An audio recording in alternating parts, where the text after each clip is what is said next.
সাতক্ষীরার জামাত ইসলামের এমপি সাহেবের ঘটনা আপনারা সবাই দেখেছেন।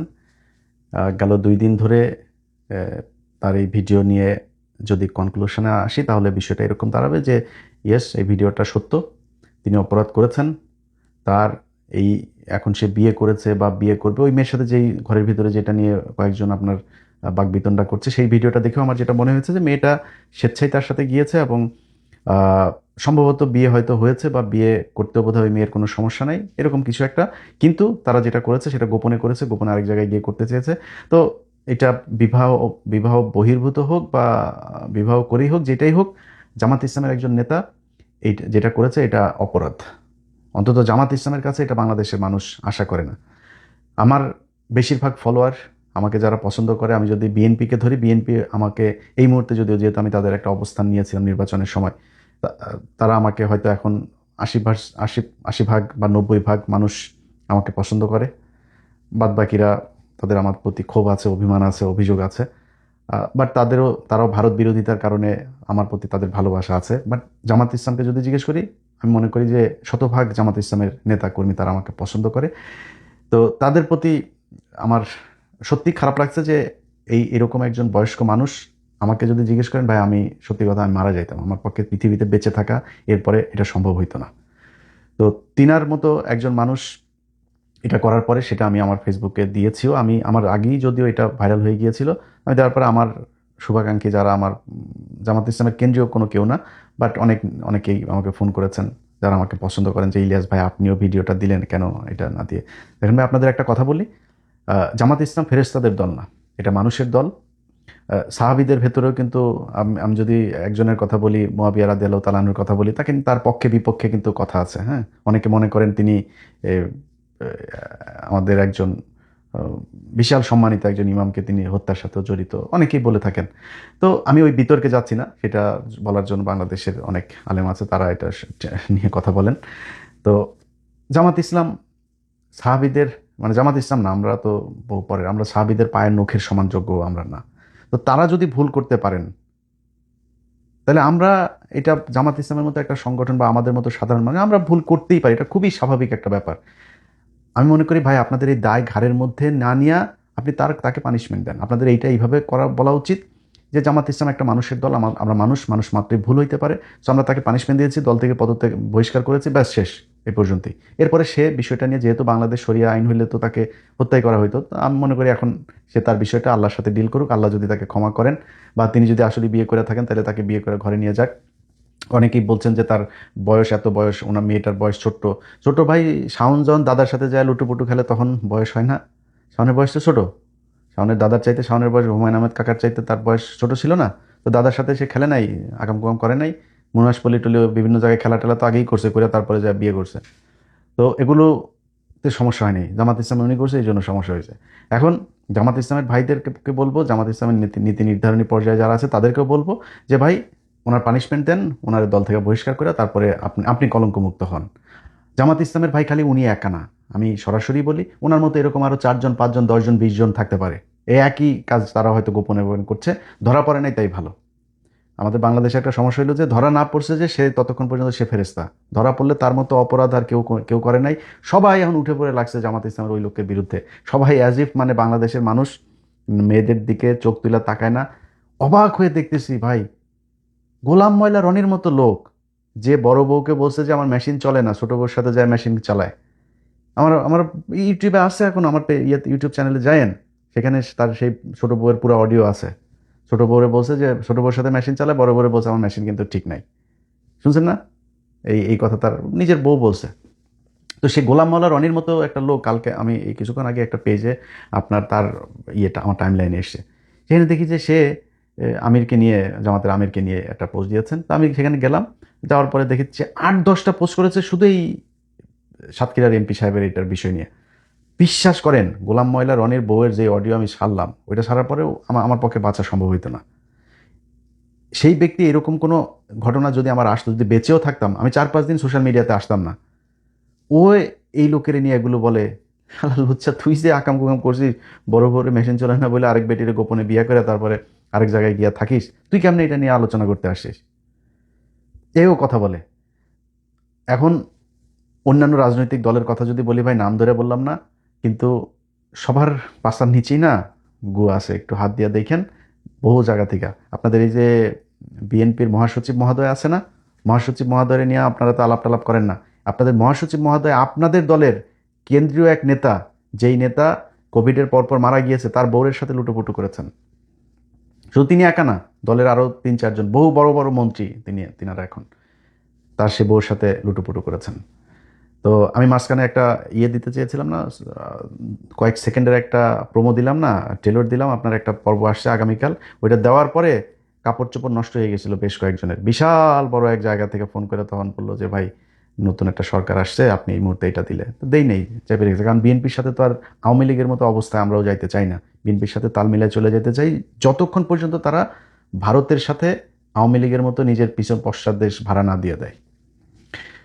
তাদের সাথে রাজনৈতিক একটা থাকবে। আমি তো সরাসরি দাঁড়িপাল্লার ভোট চেয়েছি। আমি এখন আমার পদটা দিবে বিএনপি, আমার কোনো সুযোগ সুবিধা দিবে, এই জন্য আমি ওই লেভেলের ছোট লোক জীবনে হয়েও নাই। আল্লাহ যেন মৃত্যু পর্যন্ত নাও করে। সামনের বার নির্বাচন যদি আসে, সামনের নির্বাচনে আমি হয়তো দাঁড়িপাল্লার ভোটই যাবো, যদি এই যদি এই অবস্থায় থাকে। আপনি যত কিছু দিয়েই বুঝান, যত আপনি বিএনপি করলে বিএনপির প্রতি আপনার ভালোবাসা থাকবে, বিএনপির প্রতি আপনার আবেগ থাকবে, সব ঠিক আছে ভাই।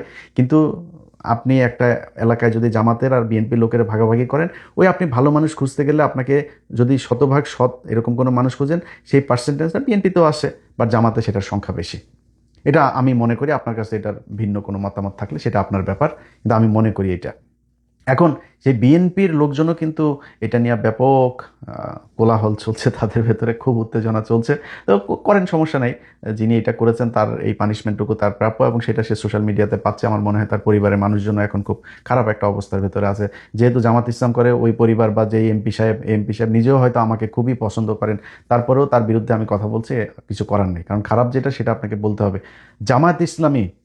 জামায়াত ইসলামী যেদিন কিনা মানে এই এই রাস্তায় যাইতে থাকবে, তাদেরকেও আমরা ভারত বিরোধী বলতে বাংলাদেশে একদম শতভাগ যদি চিন্তা করি, সেটা জামাত ইসলাম।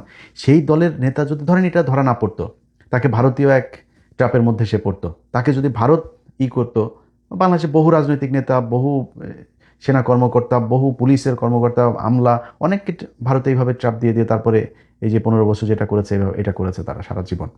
সো এখন ওনাকেও তো এটা করতে পারতো। সো জামাত ইসলামে যদি নাকি এরকম 5-7টাকে তারা দলে নিতে পারে, আপনি বুঝতে পারেন যে এই দেশের নিরাপত্তা কোথায় যাবে। তো এখান থেকে আমাদেরকে হিসাব করে তারপরে চলতে হবে।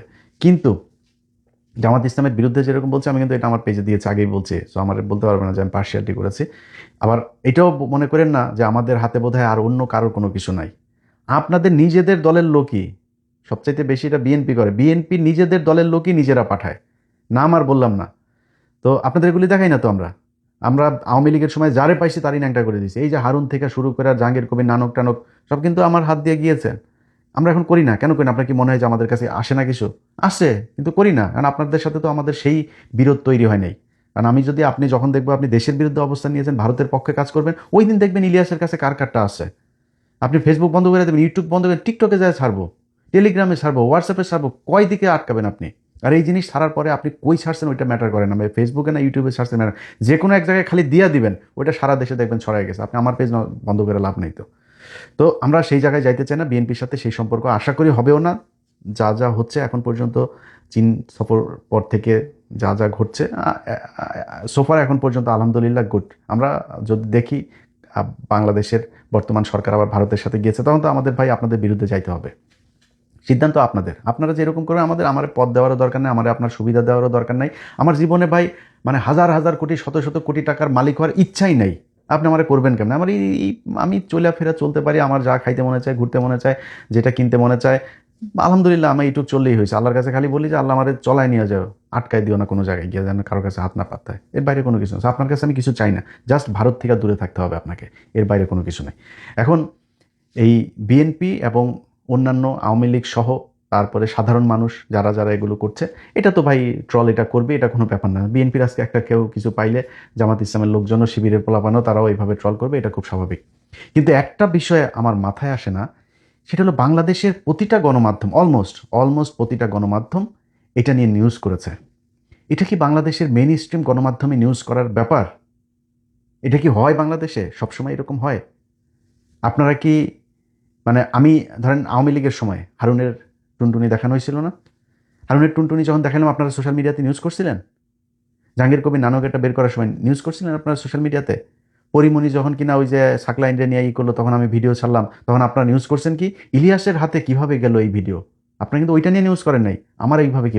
কিন্তু এখন জামাত ইসলামের একজন এমপির বিরুদ্ধে এটা হওয়ার পরে প্রতিটা নিউজ, প্রতিটা গণমাধ্যম অলমোস্ট শুধু নিউজ করেই নাই, ফলো আপ নিউজও 4টা 5টা 10টা 15টা পর্যন্ত ফলো আপ নিউজ করছে, এরকম গণমাধ্যম আমাদের দেশে আছে। তো আপনারা না ব্যক্তিগত আক্রমণ থেকে নাকি আপনারা বেঁচে থাকেন, এগুলো নাকি ব্যক্তিগত বিষয়, তো ব্যক্তিগত আক্রমণ করে না, ব্যক্তিগত আক্রমণ জামাত করলেই তখন খালি ব্যক্তিগত আক্রমণ করা যায় নাকি, অন্যদের বেলায় আর করা যায় না। জামাত ইসলামের নেতাদেরকে মিথ্যা আপনার বানায় বলছেন যে তারা নাকি এই মতিউর রহমান নিজামী হরিণ এনেছে মেয়ে নিয়ে তারপরে পাকিস্তান ক্যাম্পে নিয়ে দিয়ে আসতো, তো আপনি তারা এই যে মিথ্যা কথাটা বললেন, মিথ্যা কথা বলে লোকটার ফাঁসি দেওয়াইলেন, এগুলো আপনাদের সোশ্যাল, আপনাদের নিউজ পত্রিকা টেলিভিশন আপনারা এগুলো প্রচার করেছেন, আপনারা এগুলো অনুসন্ধান দেখায় তারপরে মিথ্যা ইতিহাস বানায় তারপরে তাদেরকে ফাঁসি দেওয়া হয়েছে, তখন ব্যক্তিগত আক্রমণ ছিল না। অতএব আমরা লেভেলটা মানে এই একদম লেভেলই দেখতে চাই, ফিল্ডটাকে লেভেল দেখতে চাই, যাতে দুই দল সমানভাবে খেলতে পারে। আপনি রেফারির ভূমিকায় যখন থাকবেন গণমাধ্যম, আপনাকে কিন্তু নিরপেক্ষ থাকতে হবে, কিন্তু এই জায়গাগুলোতে আমরা নিরপেক্ষ দেখি না। একজন হুজুর, একটা মাদ্রাসার হুজুর মাদ্রাসার একটা ছেলেকে তারপর বলৎকার করলো, সেটা নিয়ে মাদ্রাসার ছেলে বলৎকার করেছেন, কিন্তু হিন্দুদের মন্দিরে যখন কিনা করে তখন কিন্তু আর লেখে না পুরোহিত তারপরে করছে না, নিউজই হয় না। যেই গণমাধ্যম আজকে এটা নিয়ে নিউজ করে, এই গণমাধ্যমের বহু গণমাধ্যম হলো এই যে আনিস আলমগীরও কিন্তু ব্যাপক অ্যাক্টিভিটি না। আনিস আলমগীরের তার ওইখানে রিপোর্টার, সে কিন্তু আপনার এই মানে দেয় আপনার ছেলেদের সাথে খেলা করে এইটাকে অনেকেই জানেন না। জেলখানাতে গিয়া কিন্তু সে খুব ভালো ছিল, সব ছেলেদের পাইছে ওইখানে, হ্যাঁ ওইখানে গিয়া লাগালাগি করছে, ভালো লাগছে তার কাছে আমার ধারণা। তার অফিস থেকে, তার সব শেষ কর্মস্থল থেকে তার চাকরি গিয়েছিল এই ছেলের কমপ্লেনে। তো কিন্তু তো ও গে হইলে আমার কোনো সমস্যা নেই, ও গে হোক নাহলে যার পুংমারা নিতে মন চায় পুংমারা নেই, আমার কি আপনার কি, আপনার কোনো সমস্যা আছে, এ করুক, কোনো সমস্যা নেই। কিন্তু এরা এই যে জামাত ইসলামের এর ব্যাপারে ব্যাপক আলোচনা, এমন কোনো গণমাধ্যম আছে, এমন কোনো গণমাধ্যম যেখানে নিজেদের ভিতরে নিজেরা লাগালাগি করে নাই? আমি ওই মাঠ থেকে আসি নাই, আমরা ওই মাঠে দেখে আসি নাই কি হয় ওইখানে, আমার তো নিজের চোখে দেখে আসছে এগুলো। সো আপনারা যে এই একজন আরেকটা মেয়ের সাথে, ধরেন জামাত ইসলামের আমির এই এমপি সাহেব এক মেয়ের করছে, আচ্ছা এটা কি বাংলাদেশের আইনে নিষিদ্ধ একটা মেয়ের সাথে করে? এটা তো আপনারা শরিয়া আইন চান না, তো শরিয়া আইন চান না, শরিয়া আইন অনুযায়ী হইলে তার বিচার হবে। একটা মেয়ে যদি স্বেচ্ছায় আরেকটা পুরুষের সাথে বাংলাদেশে শুইতে চায়, এটা তো বাংলাদেশের আইন আপনাকে অ্যালাউ করছে, আপনি সমস্যা নাই তো। আরেকজন ওইখানে ধরে নিয়ে বলছে পুলিশের কাছে নিয়ে, মেয়ে তোমার বলছে পুলিশের কাছে নিয়ে যাইতে, এটা কি কোনো আইন? কিন্তু এখন যে পরিস্থিতি তৈরি করা হয়েছে, মনে হয়েছে এটা বিশাল বড় অপরাধ। এই একই অপরাধ যখন গণমাধ্যমের কর্মীরা করেন, বাংলাদেশের এমন কোনো জায়গা আছে রে ভাই, পুলিশ বলেন আর্মি বলেন, আর্মির ভিতরে এরকম শুনেছি যে বউ পাল্টায়, জানেন এটাই বাংলাদেশে ঘটেছে, এই বাংলাদেশে। এবং আপনার না যায় না আন্দাজে বলছি না, খুব কনফার্ম হয়ে তারপরে বলছি। তো এই হচ্ছে ঘটনা। আমরা গণমাধ্যমের কাছে এই যে এবার যেটা দেখলাম, সামনে যদি আবার কারোর বেডটের হয়, গণমাধ্যম যেন আবার সেটা নিয়ে নিউজ করে, আমরা দেখবো না, তখন বুঝবো না যে আসলে ঘটনাটা কি। সবশেষ আবারও প্রিয় সংগঠন জামাত ইসলামকেই বলি, আপনাদের কাছে বাংলাদেশের মানুষের চাওয়া অনেক, আপনারা ক্ষমতায় যাইতে পারছেন কি পারেন নাই, সামনেও পারবেন কি পারবেন না সেটা বিষয় না, ওই বাংলাদেশের মানুষ আপনাদেরকে ভোট দিয়েছে, সামনেও ভোট দিবে আপনাদেরকে। এখনও মানে যদি ন্যায়ের পক্ষে সবচেয়ে বেশি মানুষ কোনো সংগঠনে থাকে সেটা আপনাদের এখানেই আছে, এটা মনে করে বাংলাদেশের মানুষ। আরও দায়িত্বশীল হবেন, শুধু জামাত ইসলাম না, বাংলাদেশের যত রাজনীতিবিদ আছে আপনাদের কাছে অনুরোধ থাকবে, ভাই আল্লাহর ওয়াস্তে এই লোকটা আজকে যদি ভারতীয় ট্র্যাপে পড়তো তাহলে ভারতের হয়ে কাজ করতো। আপনাদের ভেতরে অনেকে আছেন ভারতীয় হানি ট্র্যাপে পড়েছেন, আস্তে করে হয় বলে দেন যে ভাই আমার এরকম কিছু একটা আছে, বা সেখান থেকে সরে যান, বা এই রাজনীতি থেকে সরেন, যে আমাকে দিয়ে আর ব্ল্যাকমেল করে কিছু করাইতে পারবে না, নাইলে দেশ থেকে বের হয়ে যান। সবচেয়ে সুন্দর যেটা হইতে পারে, মানুষের কাছে মাপ চান যে ভাই আমি মানুষ হিসাবে এই পাপটা করেছি, আমার যদি এরকম কিছু বের হয় আপনারা আমাকে মাফ করে দিয়েন, আমি দেশের বিরুদ্ধে যাইতে চাই নাই, এই জন্য আমি এটা স্বীকার করে নিলাম। কারণ আমাকে দিয়া, আমি যদি এটা স্বীকার না করতাম তাহলে আমাকে দিয়ে ওরা এই ভিডিও দিয়া ওরা আমার দেশের বিরুদ্ধে এই কাজ করাচ্ছে, আমি সেটা করতে চাই না, এখন আপনাদের উপরে ছেড়ে দিলাম। বিশ্বাস করেন বাংলাদেশের মানুষ আপনাকে সম্মানের চোখে দেখবে। কারণ আমরা ওই যে ধরা না পড়লে সবাই সাধু না, আমাদের সবার জীবনেই কিন্তু এরকম ছোটোখাটো পাপ টাপ এগুলো আছে, হ্যাঁ। অতএব আমরা কেউই সাধু না, কারো কম কারো বেশি পাপ আমরা সবাই করি। ভুল করি, এই ভুলের ঊর্ধ্বে পৃথিবীর কোনো মানুষই না। অতএব আমরা যিনি এই সাতক্ষীরার যিনি এই কাজ করেছেন, তার আমি জানি না পরিবারের অবস্থা কি ভাই। আমি হইলে সত্যি মারা যেতাম, আমার পক্ষে বেঁচে থাকা সম্ভব হইতো না। তারপরেও আল্লাহ তাকে মাফ করুক, তিনি যেন মৃত্যুর আগে এটার মাফ নিয়ে যান। জামাত ইসলাম তাকে উচিত তাকে পানিশমেন্ট দেওয়া, সে পানিশমেন্ট নিয়ে সে আল্লাহর সাথে এবার ডিল করুক বিষয়টা নিয়ে। তার পরিবারেরও যারা আছে তাদেরও নিশ্চয়ই এখন এই বিষয়টা নিয়ে খুবই খারাপ অবস্থা যাচ্ছে, তারা মানুষের সামনে মুখ দেখাইতে পারছে না। তাদেরকেও আপনারা সবাই মানে সান্ত্বনা দিয়েন। খুব বেশি যদি নাকি যতটুকু হয়েছে অতটুকু তো হইলই, এরপরেও যদি করতে চান তারা হয়তো মানে এটা তাদের উপরে জুলুম হয়ে যাবে। তো যাই হোক, এই সবাই ভালো থাকবেন। আল্লাহ হাফেজ।